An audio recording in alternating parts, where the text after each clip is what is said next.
Welcome to Samba Samba. Enjoy the video. You start by powering off the Roomba and flipping it over so you can work safely. Once done, remove the dustbin if it blocks the brush area. That makes the workspace clear. Next, identify whether your model uses a snap-on cap or a small Phillips screw for the edge brush. Remove the cap or screw. Do this now so you can lift the old brush straight out. These steps prevent damage and give you unobstructed access for the replacement. You should pull the edge brush straight off the motor shaft, applying steady pressure and wiggling gently if it's tight. Once removed, inspect the brush base, motor shaft, and any nearby gears for hair, grit, or damage. This diagnosis explains why performance dropped.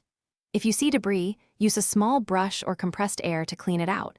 Make sure no plastic fragments remain. Cleaning now ensures the new brush will seat properly and spin freely once installed. Place the replacement edge brush onto the shaft, aligning any keyed flats or pins, and press until it seats firmly. Then reinstall the retaining screw or cap. Once reassembled, reinstall the dustbin, power on the unit, and run a short spot test to confirm normal rotation and contact.